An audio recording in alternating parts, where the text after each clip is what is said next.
Et si je vous disais que le plus grand obstacle à votre paix intérieure n'est pas le monde extérieur, mais le désordre que vous laissez grandir en vous, vous croyez peut-être manquer de temps, de ressources ou de chance, mais en réalité, ce qui vous échappe n'est pas le temps, c'est la direction. Regardez autour de vous, une chambre encombrée, un bureau étouffant, un agenda surchargé.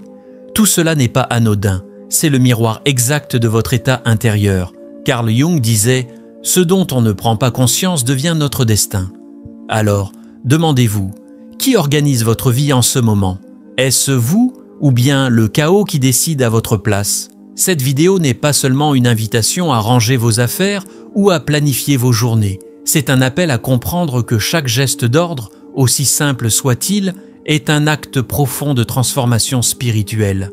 Restez attentifs, car ce que vous allez découvrir pourrait bien être le tournant silencieux qui donnera enfin un sens à votre quotidien. On croit souvent que notre fatigue vient du travail trop lourd, des responsabilités accumulées, des obligations quotidiennes qui nous écrasent. Mais si vous observez attentivement, vous découvrirez que ce n'est pas la charge qui nous brise, c'est le désordre. Non pas seulement le désordre matériel, qui traîne dans une pièce ou dans un agenda, mais le désordre invisible qui ronge notre énergie de l'intérieur. Ce désordre agit comme un voleur silencieux. Il prend sans qu'on le voie et il laisse derrière lui un sentiment de vide, d'impuissance. Carl Jung nous avertissait « Ce dont on ne prend pas conscience devient notre destin ». Autrement dit, ce que vous ne maîtrisez pas consciemment vous contrôle sans que vous le sachiez. Et c'est ainsi que naît la prison du désordre. Chaque jour, vous courez après les urgences, vous répondez aux sollicitations, vous éteignez les incendies autour de vous. Mais à la fin, vous avez la sensation étrange d'avoir tout donné, sans avoir réellement avancé. C'est l'illusion la plus douloureuse. S'agiter sans jamais créer, se fatiguer sans jamais construire. Le désordre a un pouvoir plus grand qu'il n'y paraît. Il ne se contente pas de semer la confusion. Il dilue vos rêves, il vous arrache vos forces, il vous enferme dans une spirale où vous dépensez 3 fois plus d'énergie pour récolter 10 fois moins de résultats. Et le plus inquiétant, c'est qu'il agit dans l'ombre. Comme une brume, il s'infiltre partout, dans vos décisions, dans vos relations, dans vos pensées. Alors, posez-vous cette question. Combien de vos journées d'acier ressemblent à un champ de bataille silencieux où vous luttez contre des problèmes que vous n'avez pas choisis? Ce sentiment d'être en retard avant même que la journée commence, cette impression que chaque minute vous échappe, n'est-ce pas là l'emprise du désordre? Vous croyez manquer de temps, mais en vérité, vous manquez de direction. Car une vie sans ordre n'est pas une vie libre. C'est une vie dominée par le chaos. Et le chaos n'a jamais eu de pitié. Regardez autour de vous. Ne fuyez pas ce décor qui vous accompagne chaque jour. Votre chambre, votre bureau, votre salon. Chaque recoin raconte une histoire silencieuse, la vôtre. Un tas de papier qui s'accumule sur une table n'est jamais neutre. Il est le symbole d'une décision que vous avez repoussée. Des vêtements éparpillés dans un coin témoignent d'un esprit qui n'arrive plus à choisir ce qu'il garde ou ce qu'il abandonne. Même une boîte remplie d'objets oubliés n'est pas un simple détail. Elle est le miroir de tout ce que vous avez enfoui en vous, ces pensées et ces émotions que vous n'avez pas encore osé affronter. Carl Jung nous rappelait que l'inconscient ne parle pas avec des mots, mais avec des symboles. Et si le désordre extérieur n'était rien d'autre que le langage secret de votre inconscient, peut-être que ce placard encombré n'est pas une simple négligence, mais l'image concrète d'une mémoire que vous avez décidé de laisser dormir. Peut-être que ce bureau étouffant reflète vos idées non abouties, vos projets suspendus, vos désirs que vous n'avez jamais osé mettre en lumière. Avez-vous remarqué ce que vous ressentez après avoir rangé un espace, même minime? Ce n'est pas seulement la pièce qui respire à nouveau, c'est vous. Une sensation de légèreté, comme si vous aviez libéré une part de votre âme. Ce soulagement n'est pas une illusion. Il est la preuve que votre environnement et votre psyché ne font qu'un. Mais souvent, nous résistons à ce message. Nous nous disons « ce n'est pas grave, je rangerai plus tard ». Et ce « plus tard » se répète, jour après jour, jusqu'à devenir une habitude. Sans le savoir, nous nous envoyons à nous-mêmes un message destructeur. « Ma vie peut attendre ». Et le problème, c'est que cette attente devient une façon de vivre. Chaque objet oublié, chaque tâche différée, chaque décision repoussée est une pierre ajoutée au mur de notre propre confusion intérieure. Alors, la question n'est pas seulement « est-ce que mon espace est en ordre ?» La vraie question est « qu'est-ce que mon espace me révèle de moi-même ?» Car le monde extérieur n'est pas séparé de vous. Il est votre miroir, parfois impitoyable, mais toujours sincère. Fermez un instant les yeux et imaginez le désordre qui vous entoure. Pas seulement celui que vous voyez sur une table ou dans un agenda, mais celui que vous sentez dans votre poitrine. Cette agitation sourde qui ne se tait jamais vraiment. Chaque retard, chaque distraction, chaque objet laissé à sa place par hasard est une ombre. Et Jung disait que l'ombre n'est pas un ennemi, elle est une partie de vous, une part que vous n'avez pas encore acceptée. Le chaos n'apparaît pas par hasard, il est le langage d'une partie profonde de votre psyché qui cherche à se faire entendre.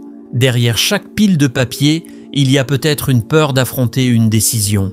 Derrière chaque retard accumulé, il y a peut-être un doute sur la valeur de vos choix. Et derrière chaque distraction, il y a peut-être une douleur que vous n'osez pas regarder en face. Le chaos est un messager, pas un bourreau. Il vient frapper à votre porte pour vous dire « Regarde-moi, écoute-moi, intègre-moi ». Nous avons appris à fuir ce désordre, à le couvrir par des applications, des agendas, des systèmes de productivité. Mais ce que nous appelons organisation superficielle n'est souvent qu'un masque posé sur une plaie plus profonde. Et tant que cette plaie n'est pas reconnue, tant que cette ombre n'est pas regardée, le chaos reviendra encore et encore. Pensez à la dernière fois où vous avez traversé une crise, une rupture, une perte, un moment où tout semblait s'écrouler. Sur le moment, vous auriez voulu l'éviter à tout prix. Mais des mois plus tard, vous vous êtes peut-être rendu compte que c'était précisément cette épreuve qui vous avait obligé à changer, à grandir, à devenir plus authentique. Voilà le rôle caché du chaos. Il nous force à regarder ce que nous refusons de voir. Vous croyez que le désordre vous punit, mais en vérité, il vous sauve. Il empêche votre âme de rester endormie, car sans friction, sans tension, seriez-vous vraiment poussé à vous transformer? Jung l'affirmait. On ne s'illumine pas en imaginant des figures de lumière, mais en rendant l'obscurité consciente. Et c'est précisément cette obscurité, cette ombre, ce chaos qui détient la clé de votre liberté. Pour beaucoup, organiser sa vie se résume à une liste de tâches, un emploi du temps bien tenu, un bureau rangé, mais si vous regardez plus profondément, vous découvrirez que l'organisation n'est pas une simple discipline extérieure. C'est un acte spirituel, une façon d'aligner l'intérieur et l'extérieur. Carl Jung appelait ce chemin l'individuation, le processus par lequel un être humain cesse de se laisser guider par son inconscient pour devenir pleinement lui-même. Chaque geste d'ordre que vous posez n'est pas neutre. Lorsque vous fixez une priorité dans votre journée, vous envoyez un message à votre psyché. Ma vie a une direction. Lorsque vous rangez un espace, vous créez un symbole vivant de votre capacité à clarifier votre esprit. Et lorsque vous dites non à ce qui ne sert pas votre vision, vous affirmez silencieusement « Je choisis qui je veux devenir ». L'organisation cesse alors d'être mécanique pour devenir sacrée. Elle n'est pas une prison rigide, mais une structure vivante qui soutient votre âme. Tout comme un arbre a besoin de racines solides pour s'élever vers le ciel, votre esprit a besoin de fondations claires pour s'ouvrir à son potentiel le plus élevé. Sans racines, l'arbre tombe au premier vent. Sans structure intérieure, vous vous effondrez au moindre imprévu. C'est pourquoi Jung insistait. Le désordre extérieur n'est jamais qu'un reflet de la confusion intérieure. Mais l'ordre extérieur peut aussi devenir un levier pour éveiller un ordre intérieur. Le bureau rangé n'est pas seulement un espace propre, c'est une porte ouverte vers la clarté. L'agenda structuré n'est pas seulement une gestion du temps, c'est une déclaration. Je choisis ce qui compte vraiment. Lorsque l'organisation est reliée à une vision intérieure claire, elle devient un processus d'individuation. Elle vous transforme, pas seulement dans vos habitudes, mais dans votre être. Chaque limite posée, chaque choix assumé, chaque priorité respectée construit silencieusement la personne que vous êtes destiné à devenir. Il y a un moment dans chaque vie où fuir n'est plus possible, où repousser, reporter, se distraire ne fait qu'alourdir le poids de l'âme. Ce moment, vous le connaissez déjà. C'est ce silence oppressant qui vous accompagne au coucher quand plus aucune distraction ne peut couvrir le murmure intérieur. C'est ce souffle court qui vous réveille le matin avec l'impression d'être déjà en retard avant même d'avoir commencé. Ce n'est pas un hasard, c'est l'appel. Le chaos n'est pas venu pour vous détruire, il est venu pour vous réveiller. Chaque désordre qui vous entoure, chaque relation qui vous épuise, chaque tâche qui s'accumule est un miroir tendu devant vous. Et ce miroir vous demande une seule chose, le courage. Le courage de dire non à ce qui ne nourrit pas votre être. Le courage de fixer une limite, même si elle blesse les attentes des autres. Le courage de poser une priorité et de la respecter, même quand tout le monde vous tire ailleurs. Mais ce courage n'est pas brutal, il ne crie pas, il ne force pas. C'est un feu intérieur calme, mais inébranlable. Il vous dit « Tu as le droit de choisir ta vie ». Vous n'avez pas à rester prisonnier du désordre, ni des ombres, ni des anciennes habitudes qui vous retiennent. À chaque instant, un choix s'offre à vous. Continuez à subir ou décider de construire. Et ne croyez pas que le changement exige des révolutions spectaculaires. Il commence dans les détails, un espace rangé, une page écrite, un rendez-vous respecté. Ces gestes, répétés avec constance, deviennent une force. Comme l'eau qui polit la pierre, la discipline façonne votre être, lentement mais sûrement.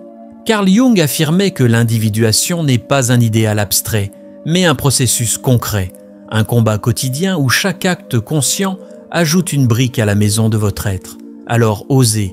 Le chaos vous tend la main, non pour vous entraîner vers le bas, mais pour vous rappeler que derrière chaque ombre se cache une force, derrière chaque désordre, un appel, derrière chaque peur, une liberté. Le moment est venu, pas demain, pas quand tout sera parfait, maintenant, car chaque instant où vous choisissez l'ordre, vous choisissez la vie. La vie ne s'organise pas d'elle-même. Si vous ne choisissez pas consciemment de bâtir votre chemin, le chaos le fera pour vous. L'organisation n'est pas une obsession des perfectionnistes. C'est un langage d'amour envers soi-même, une manière de rappeler à votre âme qu'elle mérite la clarté et la paix. Le désordre extérieur n'est qu'un symbole. Derrière lui, il y a vos blessures, vos choix différés, vos rêves abandonnés. Mais il y a aussi une promesse, celle que chaque petit pas vers l'ordre est aussi un pas vers votre propre accomplissement. Carl Jung nous a appris que la véritable transformation commence lorsque nous avons le courage d'affronter notre ombre et d'unifier notre vie autour d'un but clair. Alors aujourd'hui, je vous invite à franchir cette étape. Ne laissez plus le chaos décider pour vous. Posez par écrit vos priorités. Rangez un espace autour de vous. Choisissez une relation qui vous élève. Engagez-vous dans un acte concret, même minime, qui affirme « Je reprends ma vie en main ». Car ce choix, répété jour après jour, est le commencement de votre liberté.